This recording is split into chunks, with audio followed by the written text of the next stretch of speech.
All right, so we're going to start with our first sphere. So we're going to start with the rendering one, so that just means we're going to shade it. So using what we learned from our value scale, we're going to translate that onto a sphere or whatever object we would be shading in any of our drawings. So in the end, it's going to look like this one. So remember we talked about our 5 parts of light. So our highlight is going to be our absolute white that we have here on our value scale. That's where the light source directly hits the object. Then we have our midtones, which are going to be this area right here. So that's going to be our first couple ranges of values here. Remember that our highlight doesn't hit the absolute edge of our sphere or our objects. There's always just a little bit of a midtone. Then we're going to have our shadow or our core shadow. So that's going to be these ones towards the end here.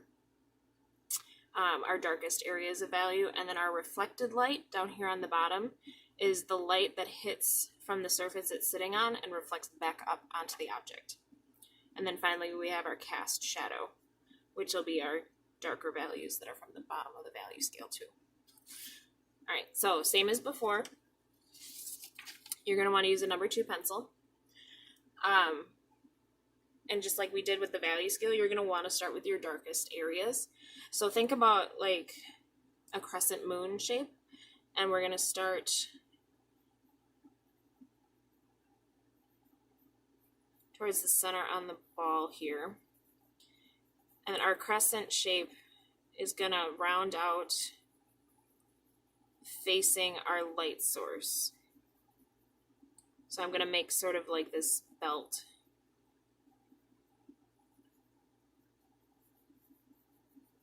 Notice I'm pressing really, really light like we did on our value scale.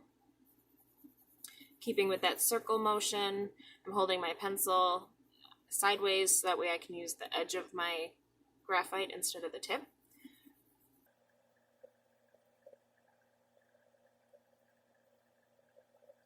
All right, so I've got this belt now. That's one of my lighter values. I'm going to continue that light value as I sort of inch towards where my highlight is going to be. Remember to keep it as light as you possibly can. So I'm just extending that light part of the belt upwards here. Kind of blending in towards our midtones and or our middle belt here. So remember, the highlight doesn't touch the absolute edge, so I'm going to come around here with my light value.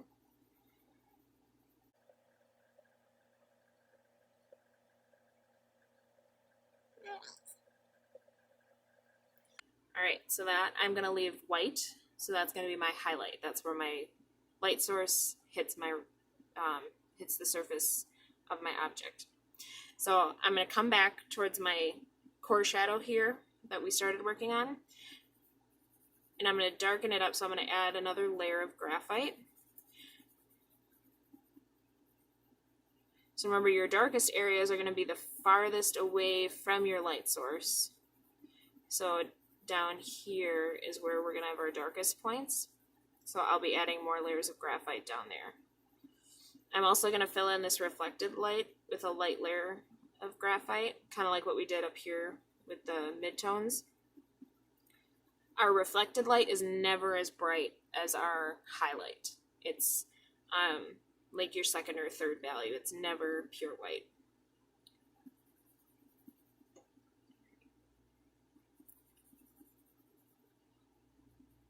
So I'm going to start to move up into my midtones a little bit, adding a little bit of a light layer on top so it transitions a little better between my lightest value and my second value.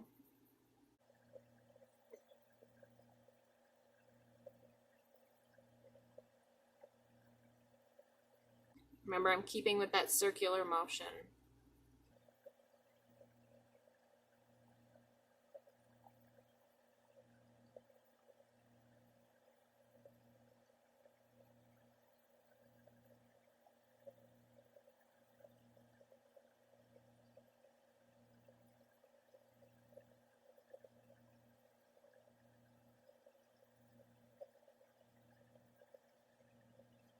All right, so now I've got the basics done on my sphere here.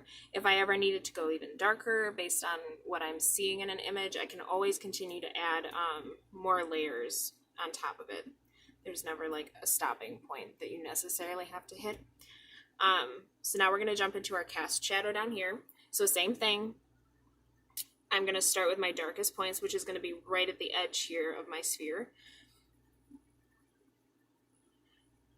And then it's going to slowly creep out towards the edge here. And it does get lighter as it creeps towards the edge.